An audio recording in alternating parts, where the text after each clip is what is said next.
Bora aprender com eles? Hoje aí temos um corte de um podcast do TubaCast, Tubarão da Bolsa.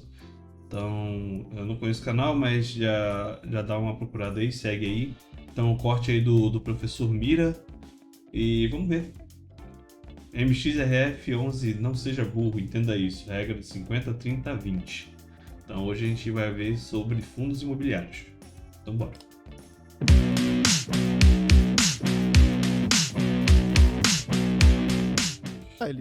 E eu comprei, subiu pra cá, sei lá, deu 30%, 40%.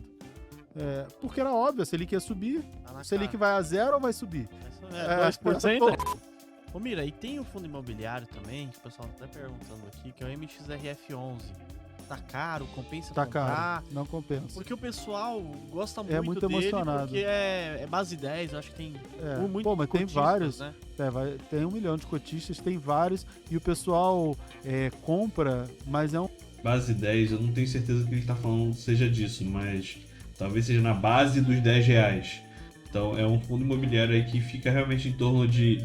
Ele sempre está rodando em torno de 8 a 12 reais. Eu não sei qual é o preço ideal dele, o valor ideal dele. E aproveitando mais uma vez, gente, eu esqueci de falar, esse vídeo não é uma recomendação de compra. Então já deve ter tido disclaimer aí, mas de qualquer forma nunca. Mas é sempre bom relembrar.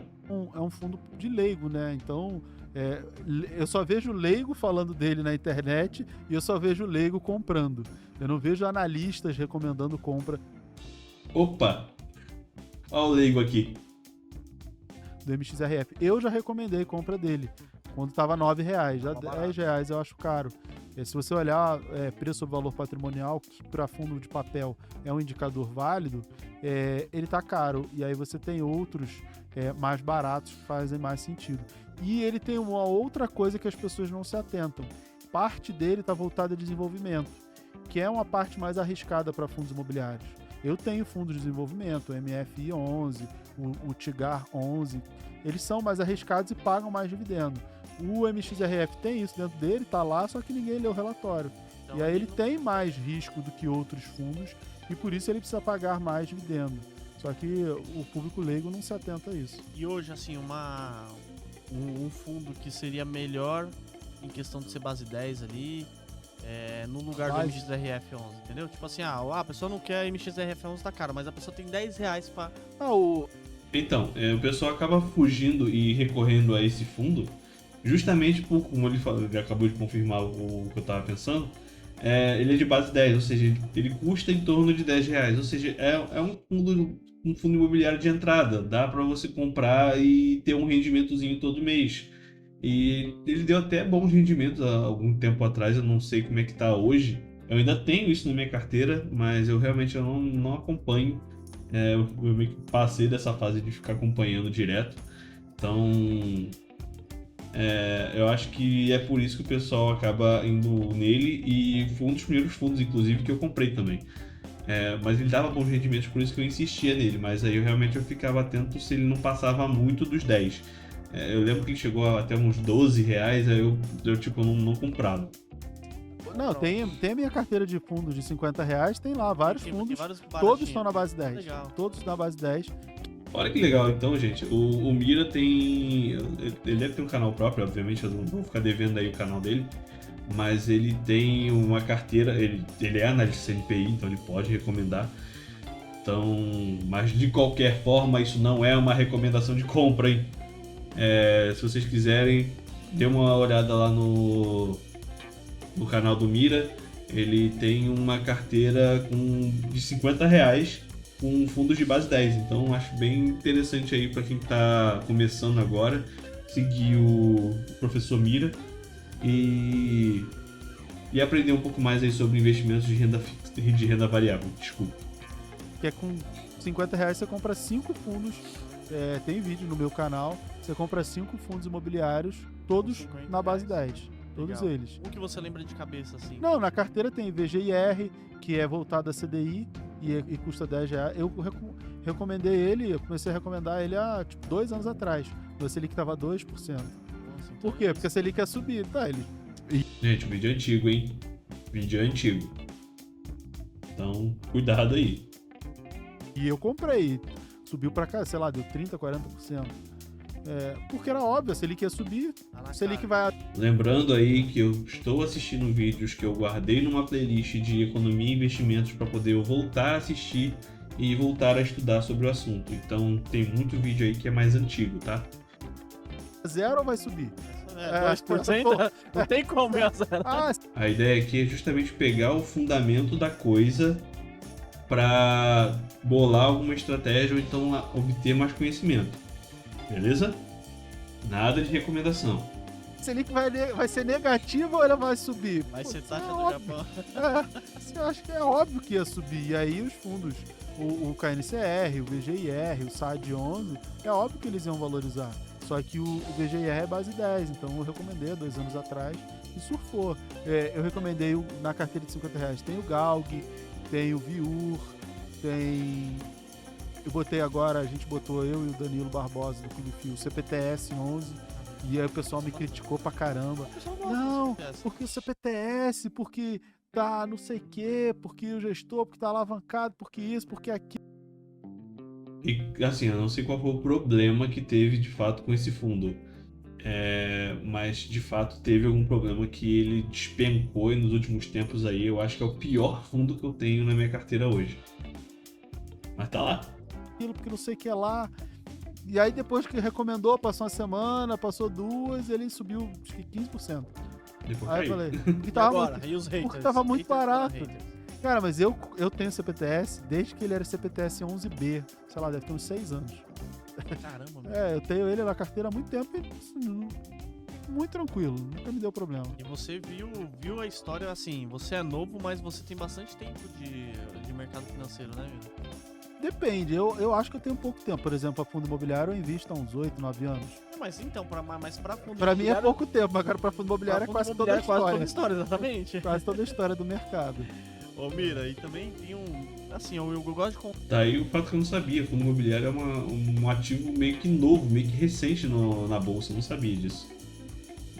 Vários educadores financeiros Voltando aí, esse é o intuito, aprender coisas que a gente não sabe. aqui, né? E eu gosto de várias opiniões. Tem uma regra que é aquela 50, 30, 20, que é 50% gastos essenciais, 30% lazer, pessoal passear, comer fora ali, e 20% para investimentos. O que você acha dessa regra? Você acha? Aí a gente já começa a entrar na parte de organização financeira, que é uma parte bem interessante para quem está começando. Eu acho que é o primeiro passo, é justamente esse, é saber o quanto você gasta, em que você está gastando e começar a separar do investimento. Bem que tem coisas que a gente tem situações que a gente acaba ocupando 100% do que ganha ou 110%. O ideal é que resolva isso primeiro para depois começar a investir, ou seja, resolva suas dívidas primeiro para depois começar a investir.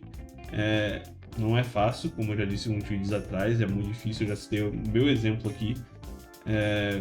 Você tem que abrir mão de muita coisa por um bom tempo para poder você voltar para os trilhos. Aqui, ela é aplicável à grande maioria da população, Vamos ver ou se- você o não que ele gosta, você acha Se que a gente for falar, a grande maioria da população tinha que ser 70-30. Vive com 30 e investe 70. Porque todo mundo precisa de muita renda, construir muito patrimônio. Essa é a realidade do brasileiro. Eu acredito que ele esteja falando aí sobre aposentadoria, porque aposentadoria no Brasil é um negócio que está sob um risco grande. Porque não sei se vocês sabem como funciona a aposentadoria. Você paga, é descontado do seu salário, mas aquilo ali não está sendo guardado para você. Aquilo ali está sendo pago para pessoas idosas que já estão aposentadas agora. Ou seja, você vai depender de gente trabalhando na sua velhice para poder pagar a sua aposentadoria. E isso daí é um sistema que, particularmente, eu acho que não deve funcionar por muito tempo. Necessidade do brasileiro. Só não é aplicável isso, né? Vai ser muito complicado você viver com 30% da sua renda. Dá para fazer esse 50, 30, 20? Dá para fazer sim. Quanto menos você investe, melhor vai ter que ser o seu investimento. Então, mais você vai ter que entender. Se você reduzir um pouco os 30 para 20 e investir 30%, continua lá com os 50 essenciais, lazer, outras coisas um pouco menos para investir mais. Ou, não é que o lazer você vai gastar menos. De repente você pode procurar coisas gratuitas, né? O parque lá de graça na sua cidade, vai fazer coisas ao ar livre, É o que eu tava falando ainda há pouco sobre você abrir mão de algumas coisas. Se hoje você tem um lazer que você gasta muito dinheiro, você reduzir esse lazer para outras coisas que são um pouco mais baratas, mas que te traga algum prazer de alguma forma, né? Passear no parque, na praia, no campo, não sei o que, coisas assim, baratas para você gastar menos, não é não se divertir, porque senão a gente enlouquece. Mas aí também entra no assunto que eu tinha citado não sei se vai sair o vídeo. Mas aí ele entra no assunto. Aí vai entrar num assunto que eu vou abordar um pouco mais na frente, que é mudança de mentalidade. Você tem que mudar um pouco da forma que você pensa, do que é de fato diversão, porque muitas das coisas que as pessoas pensam ser diversão, na real, você tá querendo... Nossa, eu vou ser bem polêmico agora, né? Mas enfim.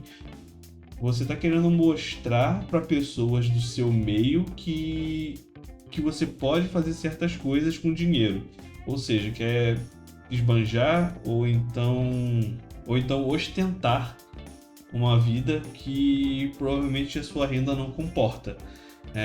Comprando um celular mais caro, indo pra balada e pagando combo de bebidas para terceiros, para pessoas que se dizem amigas, suas amigas, então, ou seus amigos, e nisso daí você pode pôr até em teste. Deixa de pagar uma coisa para um amigo ou uma amiga para ver se ele vai continuar sendo seu amigo. Se você deixar de pagar alguma coisa para essa pessoa e ela continuar sendo sua amiga, ela de fato é amiga de verdade. Agora, caso contrário, você tem que rever suas amizades. Assim, tá louco. Mas é gastar menos para você, uma história depois, você conseguir investir mais. O ideal é investir o máximo possível. A minha vida sempre foi 100% no investimento e lazer nada, trabalho, até conseguir. Isso é o certo? Não é. Mas era o que eu queria fazer para eu atingir logo a minha independência. Para rapidamente... Você queria se livrar de... sair da favela. Eu queria sair da favela. Esse era o objetivo. Tem alguns podcasts com a história dele que é bem interessante. Se puderem buscar aí, é bem legal. É uma história que te incentiva a fazer as coisas. Mas é o que ele falou, não é o ideal, né? Porque ele acabou limando muita coisa. Como eu fiz também, para alguns aspectos e algumas metas que eu tinha na minha vida com a minha esposa. Eu consegui falar, minha. Não, eu consegui, né? Fui morar no asfalto, só que eu queria sair da favela de forma definitiva. Eu sabia assim, eu tô trabalhando, eu posso alugar uma coisa, um APzinho, quarto e sala na rua e, eu saí da favela, tá? Mas se eu ficar desempregado, eu vou ter que voltar. Aí eu queria sair de forma definitiva, então eu construí, tudo na minha vida foi assim, eu quero sair do morro, eu quero sair daquela dificuldade, quero sair da violência, quero sair da precariedade para ter uma vida com o mínimo de dignidade. Esse é um outro ponto muito importante que ele toca. É você mudar alguma coisa na sua vida, mas que você consiga manter. Exemplo, você começa a trabalhar, tem renda, mas acaba comprando um carro que não comporta na sua renda. Eu quero comprar um carro do ano. Beleza, a pessoa vai lá, compra um carro do ano, mas ela não consegue manter por conta do custo com IPVA e o combustível que ela consome. E acaba, então, a longo prazo, perdendo o veículo, então, limando outras situações que você precisa de dinheiro para poder manter aquele carro. Aí a realidade é dura, você tem que comprar um carro mais antigo, que não seja do seu gosto, mas que você consegue manter. É difícil, mas é o que você pode fazer. Meu próprio exemplo, eu me tiro como exemplo porque eu fiquei 5 anos com um carro bem antigo, que não tinha ar-condicionado, eu moro no Rio, e eu tive que aguentar todo esse tempo. Mas o carro ele se pagou e eu consegui finalmente trocar por um carro um pouco mais novo. Não é o carro que eu gostaria de ter, mas é um carro um pouco mais novo, mas que me traz os confortos de economia, de combustível e ar-condicionado, e é um carro que integralmente é mais novo porque ele foi pouco usado. Foi isso que moldou a minha vida inteira. E aí eu consegui construir. Só que, como eu queria de forma definitiva, por isso que eu levei muito tempo. Eu saí da casa dos meus pais com 30 anos. Pra morar com a minha esposa. Eu saí da favela mais ou menos com uns 30 anos. Foi quando eu saí da casa dos meus pais. Ah, podia ter saído com 18 quando eu comecei a trabalhar? Podia, mas de repente com 19 eu ia ter que voltar. Com 20 eu ia ter que... E eu não queria isso. Pra mim tinha que ser um caminho irreversível. E eu fui construindo isso ao longo dos tempos. Você pensou muito ali em falar, eu tenho que economizar o máximo aqui, o que eu puder eu vou colocar, vou investir, vou guardar, né? Tudo. Tipo, legal. Tem uma frase da minha mãe que eu nunca esqueci, que final de semana, eu não tava trabalhando, tava de folga no final de semana, eu ia no shopping, eu chegava em casa, eu falei, puta, eu vi uma calça e eu quase comprei. Aí minha mãe, nossa, você e essa história do quase comprei. Eu falei, não, mas dá pra ficar um pouco mais sem. Dá pra remendar essa aqui que eu tô usando, dá pra usar ela mais, furou só um pouquinho, eu costuro, eu remendo e vamos que vamos, eu consigo economizar esse dinheiro. Sempre foi assim, a minha vida inteira foi assim. Caramba, Amira, então você... Foi mal aí, gente, minha câmera descarregou, então tô usando aqui, eu tive que mudar um pouquinho, tá? Por isso que eu devia estar travando aí no take anterior. Realmente se esforçou demais, né, pra conseguir a independência financeira.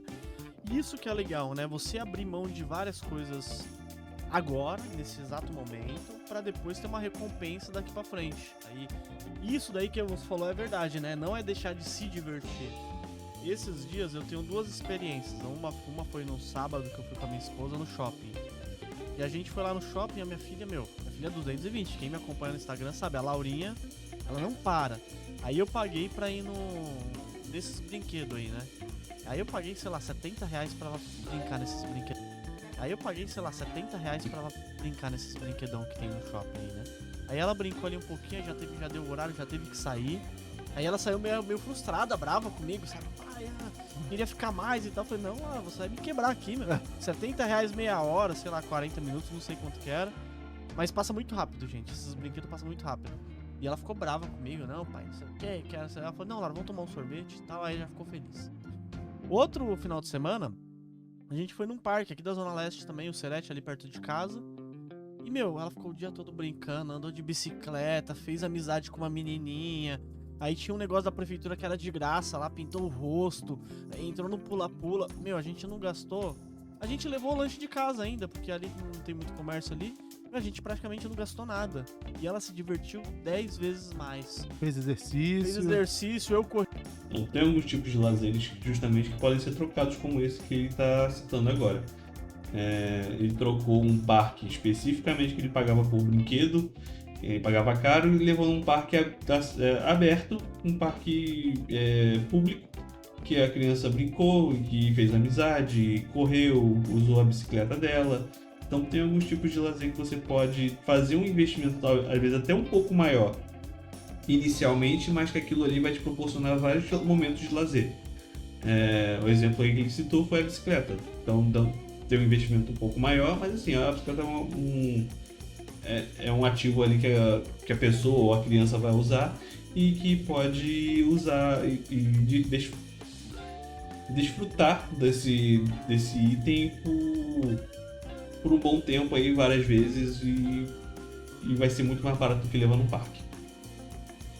Fui no parque, minha esposa ao ar livre. Ela fez amizade com a amiguinha ali, andou de bicicleta, então você vê realmente, né? Às vezes o paulista, principalmente o paulista aqui, ele acha que ele só vai se divertir se ele tiver que pagar. Isso daí tá na cabeça das pessoas. Não, eu tenho que ir pro shopping porque minha filha vai lá. Na verdade sua filha não se diverte muito, não. Aí essa daí foi uma prova que eu olhei e falei, caramba, olha, se eu tivesse vindo aqui, não teria gasto, porque no shopping você acaba gastando muito, né? Acaba comendo fast food ou alguma comida ali. Mas é legal, né, Mira? Quando a gente fala sobre economia, às vezes pequenas coisas dessa daí vai desafogar você a poder investir um pouquinho mais. Então, sei lá, os R$200 que eu gastei, 300 no shopping, poderia ter ido pro investimento da Laura ali.